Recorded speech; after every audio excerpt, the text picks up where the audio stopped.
Hey, folks, welcome to the week 10 of the NFL of the J&J Sports Express. I'm your co-host for the next 30 minutes, Jeff Cadillac, along with my usual co-host for the evening, J.B. Ellis. J.B., how you doing this week?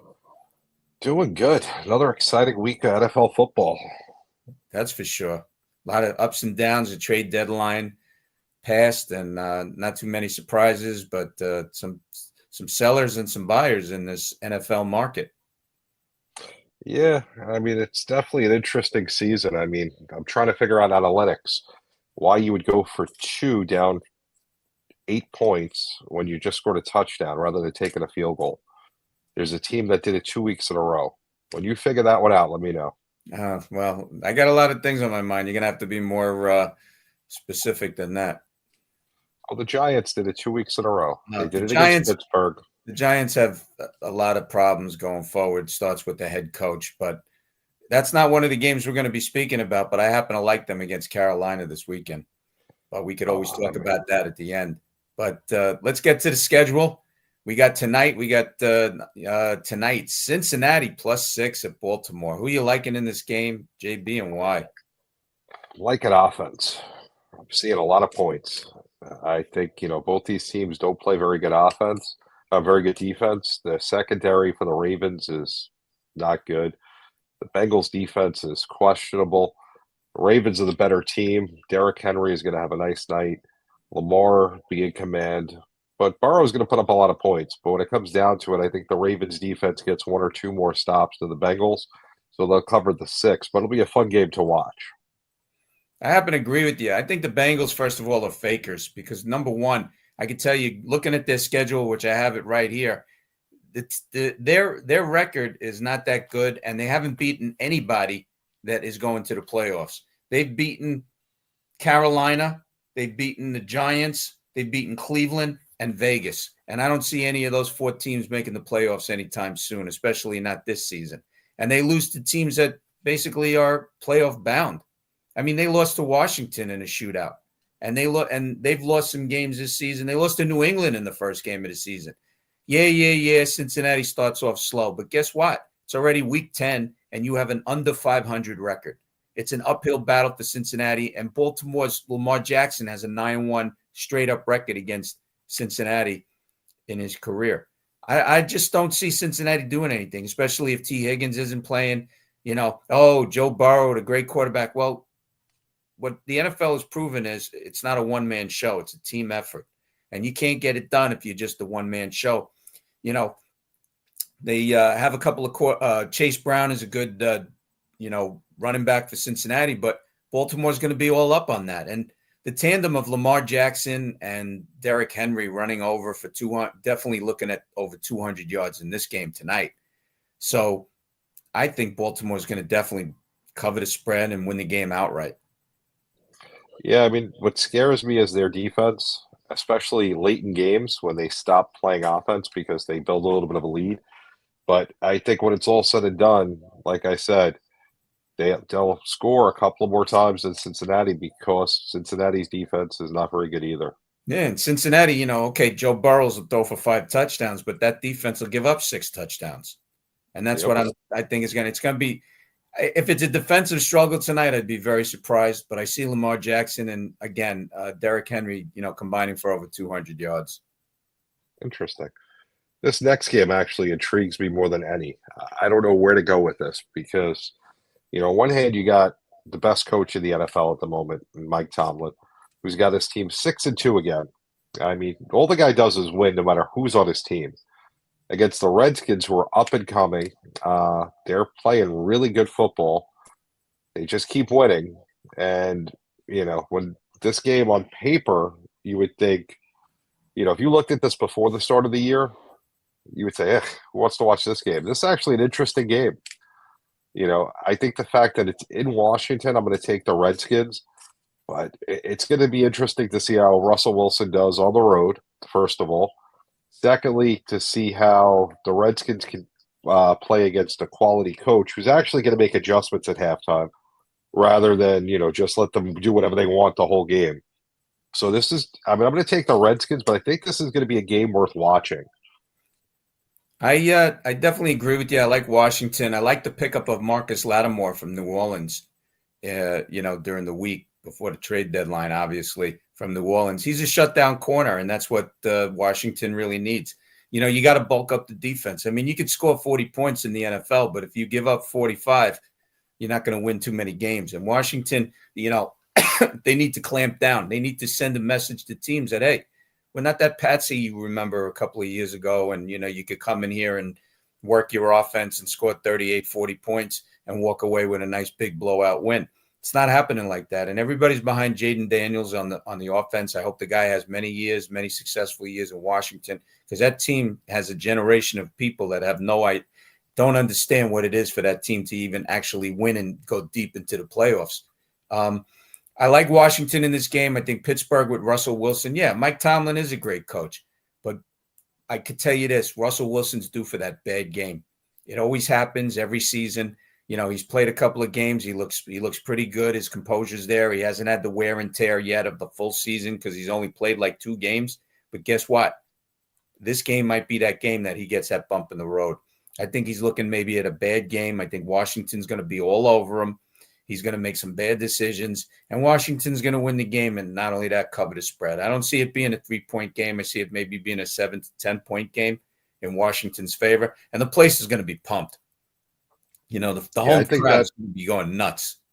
I think that's the game of the week. And Washington really you have to plan for TJ Watt. If you don't plan against this guy and decide what you're going to do to take wherever side he's on, you're going to lose the game, because he's a game changer. And if he's at full speed and he's going after the ball and the quarterback and everything, he could change that game in 2 seconds. And all of a sudden, Pittsburgh is winning the game.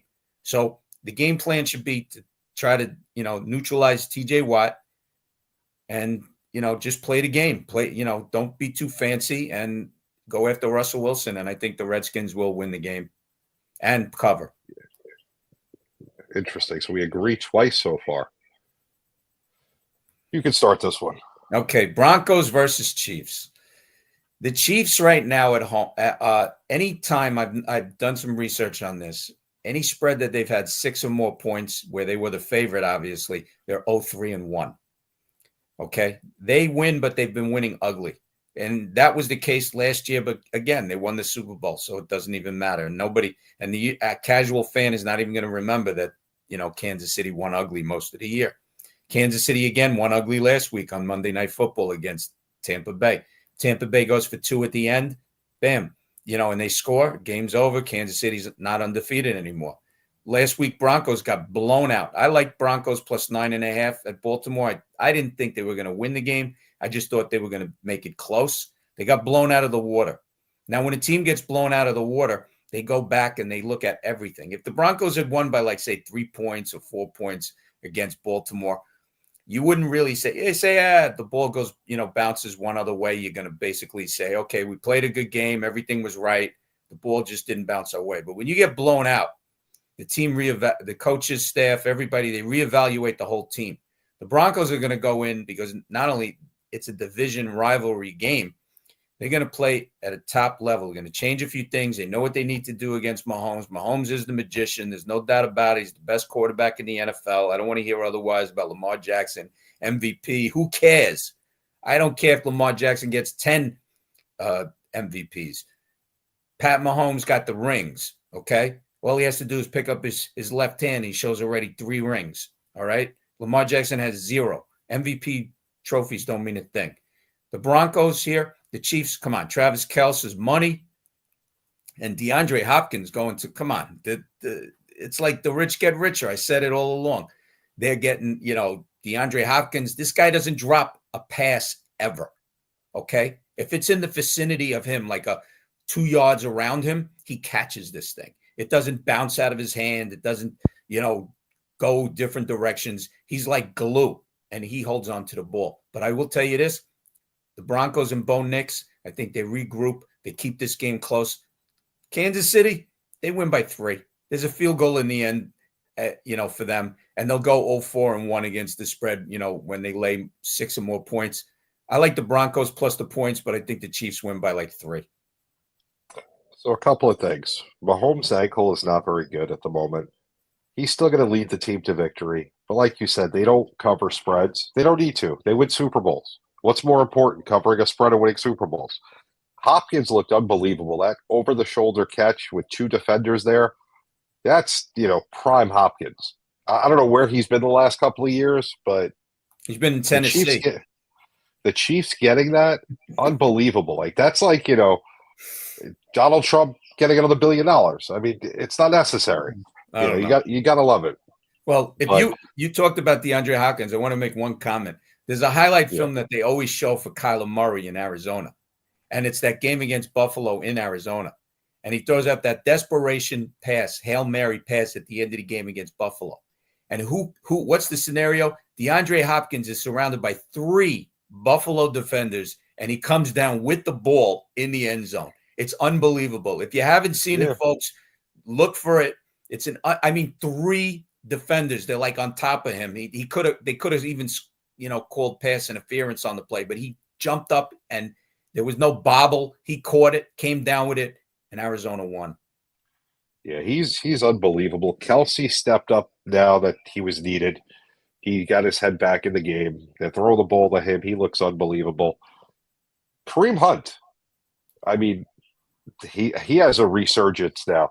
He's running the ball. I mean, that one drive in the fourth quarter last week on Monday night, unbelievable the way he was carrying guys and just basically did it all, got it all the way down to the 5-yard line. This team looks unbeatable, but when it comes to spreads, they don't care. They don't play to blow out the team. They play to win, which is fine. There's nothing wrong with that when you win at Super Bowls.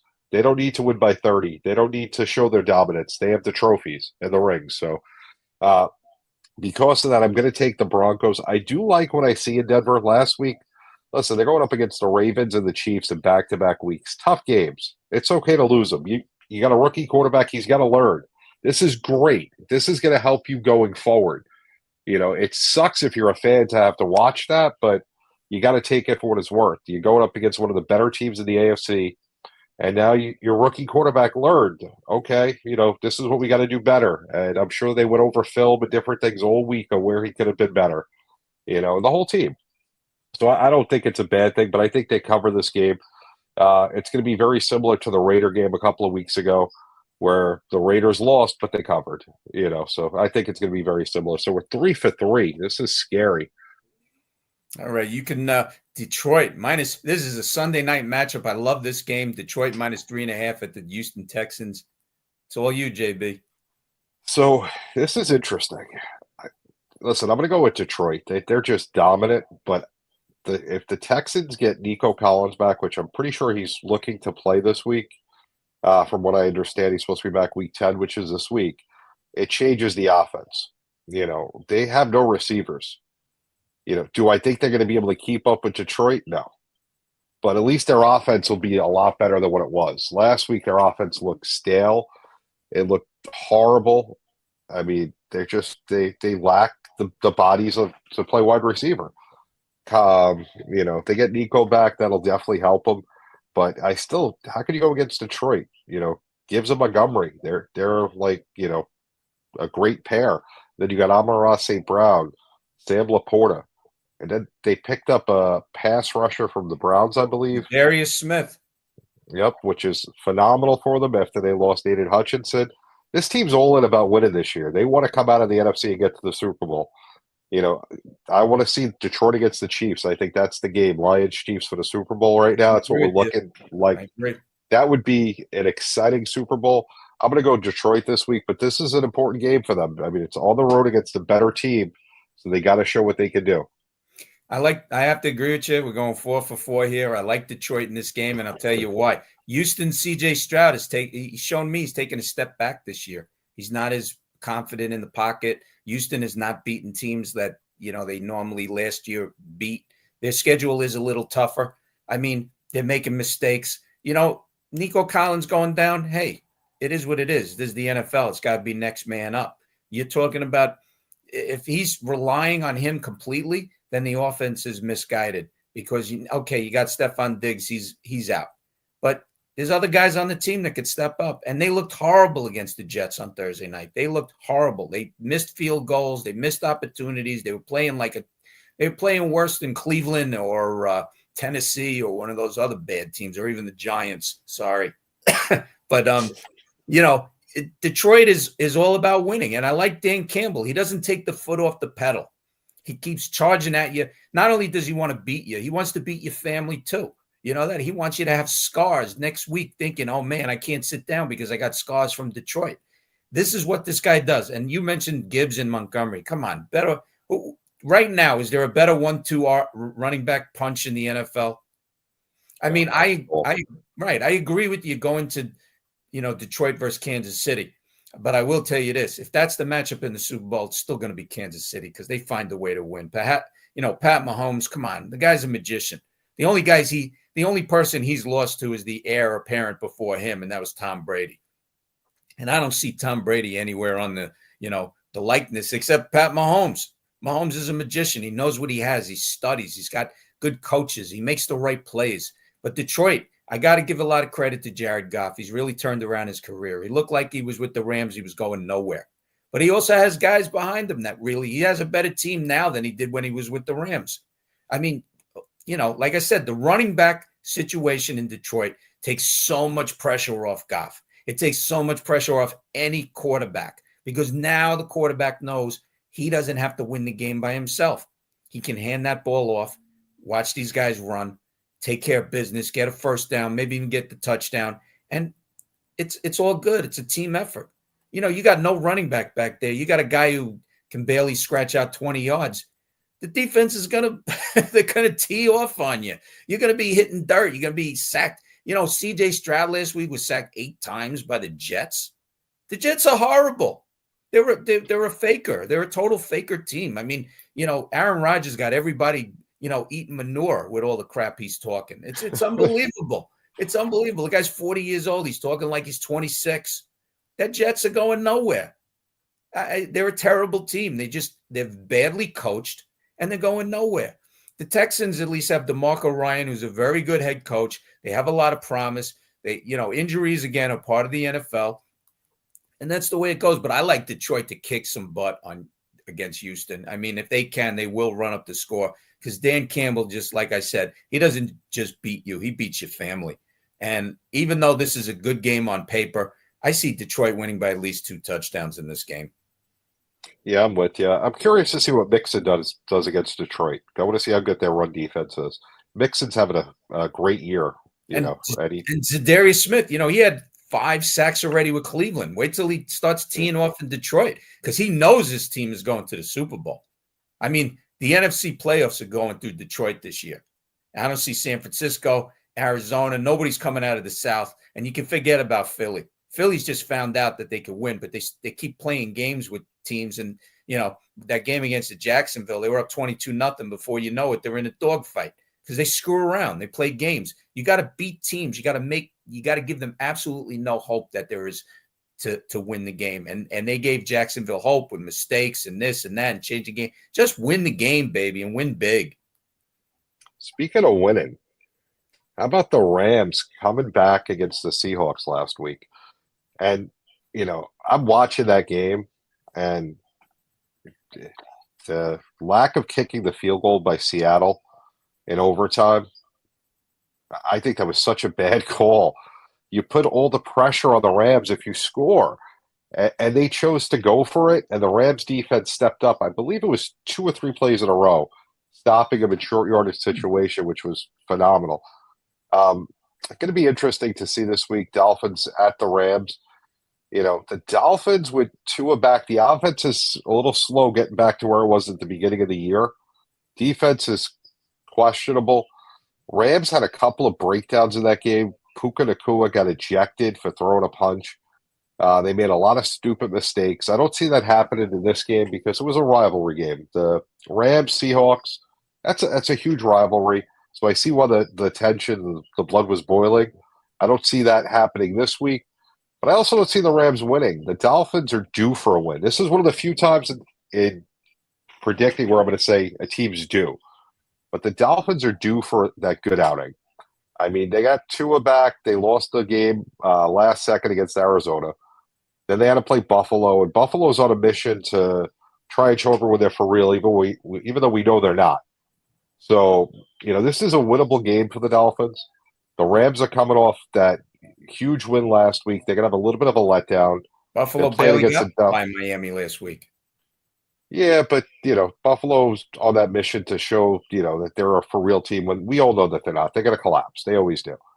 And meanwhile the Rams are coming off a tough matchup against Seattle, which was a rivalry game. So they're going to have a little bit of a letdown, I think. And I think the Dolphins are going to squeak by and win the game.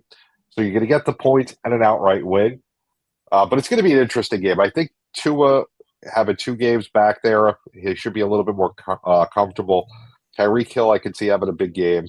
I think the Dolphins are gonna win this game. Very good, very good. The thing is, I've thought about this game a lot, and I got to tell you that there's a possibility that the Dolphins could steal this game from the Rams. The Rams had a nice win last week in overtime. Matthew Stafford came in and said enough, and he threw for the touchdown. And I like the Rams in that game because Seattle's really another faker of a team. Geno Smith is terrible. Seattle really doesn't have a good running game. DK Metcalf gets injured and he gets in trouble. He does a lot of stupid things and he costs Seattle some points. And the Rams, after Nakua got thrown out, he wants to prove himself again this week. Him and Cooper Kupp. I think they're going to have a big game. Whoever Jalen Ramsey is covering, that's who Stafford should throw at. Because Jalen Ramsey, to me, is one of the most overrated cornerbacks in the NFL. He's also overpaid because every time he goes up against somebody, he gets burned. He should be, he's like toast. I'm telling you. It's terrible. The Dolphins, to me, are an overrated team. They got a lot of stars making a lot of big money on that team, and they go absolutely nowhere. It's either because of the coaching, it's something. They just, Tua also is not the same. I mean, his concussion, he's probably got that in the back of his mind as well. Another concussion, he's gone. I can tell you this right now. I like Kyron Williams also on the Rams as the running back. He's a gutsy guy. He gets you yardage when you need it. I'm not big on Sean McVay. I think he's a terrible coach. He just happens to be lucky. Plays very conservative at times when he should be putting the metal to the pedal. He doesn't trust his players for some reason. If I was Stafford, I'd say, listen, let's do it. Let's win. But Sean McVay has this thing, a 3-point win. We're winning by 3. Let's keep it like that. And then the other team scores 2 touchdowns, and he's looking up at the sky going, what just happened? But after all that's said and done, I like the Rams in this game because I just don't like the Dolphins. They just don't prove to me that they're a winner, that they're a winning team. I mean, they got great receivers, but things happen. And the Los Angeles Rams have a defense that's kind of underrated. All of a sudden stars come out and they got cornerbacks and they got people who shut down. And after that win against Seattle, they held Seattle pretty tight. It wasn't like, that was a big shootout.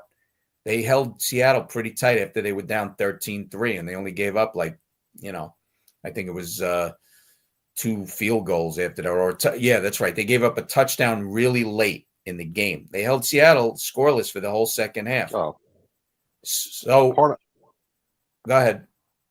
Part of that, though, I mean, the Seattle coach did not look back to a Super Bowl Seattle was in a long time ago. When you get the ball at the 1-yard line and you throw a pick the first time, then you get a second chance and you're throwing again, you got a problem. And 2 picks at the 1-yard line is not good for anybody. The fact that Seattle even made it to overtime after that, I'm impressed. But I give the Rams all the credit for that great defensive performance because that game would have been a blowout had they given up those 2 touchdowns. Yeah, I like the Rams in this game. But so that's the one game we disagree with. But I will say we did mention the Giants earlier. The Giants are definitely, if they don't part ways with Daniel Jones after the season, then he's a disaster. Every game he has a turnover and the other team turns it into some kind of points. But if you can't beat Carolina, I predicted last week that Carolina was going to win in my analysis on my website. I said this was an upset in the making because Carolina was definitely due. New Orleans is terrible except for Alvin Kamara.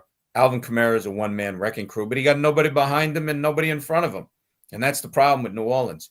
And they should be selling everybody. I mean, there's certain teams, they should just be trying to stockpile draft picks. New Orleans isn't going anywhere. The Cowboys aren't going anywhere. Meanwhile, they're buyers. Jerry Jones is on a mission ever since 1996, basically when the last Super Bowl was played for Dallas, that he wants to show everybody that he's the smartest guy in the room. Well, guess what? He's not. And his ego is basically what's stopping Dallas from becoming successful all these years because he doesn't make the right moves. He's a great businessman. Don't get me wrong. Great businessman. But when it comes to football, it's not his forte. He should let the experts take care of it, and he would have had more championships with Dallas. Listen, I am all for – I came up with this conclusion last weekend after watching the Seattle game and the Giant game. I'm for Wonderlicking, giving the Wonderlick test to all the NFL coaches. They do that at the combine for all the players. I think before you become a head coach, you should take the Wonderlick test because, again, if you're down by 14 and your offense is not a dynamic offense like the Chiefs or the Lions, and you score a touchdown, you should not be going for 2 weeks in a row. You take the 1 point, that puts you down 7, and you repeat that if you're lucky enough. Because the odds of you scoring 2 touchdowns are inflated anyway. It's not going to happen. But give your team a chance. Now you're chasing points the rest of the game. Horrible coaching. You get to the 1 yard line twice. You throw an interception the first time. You didn't watch the Super Bowl years back. But okay, you did it once and it cost you 7 points. Yeah. The next time you do the same thing. What is wrong with you? In the game with the Rams, they had that 100-yard return. Geno Smith got that's what I'm talking about, by a Mack truck. I don't know. They weren't on the 1 yard line, but they it was maybe the 3. They were in the red. They were in the red. It was first and goal or second and goal. It was the furthest out they were was the 3. Yeah, because I was watching that game closely. So where can we find it, JB? JB _ the program on X, Sidelight Sports every Tuesday night, 8:30 p.m. Eastern. WGJY runs a recap of it in Atlanta every Wednesday morning, 7 to 8. You can get that on TuneIn, iHeart, and all the other apps. And make sure you subscribe to the YouTube and follow us on Twitter. How about you, Jeff? You can find me on my website right now, jeffcadillac.com. You can find me on Twitter. My best bet of the week coming tomorrow, Friday. Won't be a big surprise, but I'll definitely let you guys know Friday morning, Eastern Standard Time. And you can find me here usually on Wednesdays with JB on the J&J Sports Express. Guys, it was a pleasure. We'll see you next week. Make sure you look at Twitter Friday for the best bet. What's your record so far this year? Well, it's 5. Well, the last 2 weeks were downers, but it's 5-3-1. It was 5-1-1, and the last 2 weeks teams let me down. Okay, still 5-3-1. You're making a profit, so you're throwing away money if you're not following. So if you like throwing away money, don't follow. But if you like making money, make sure you check it out on Friday. We'll see you guys next week. Have a good one. Yeah.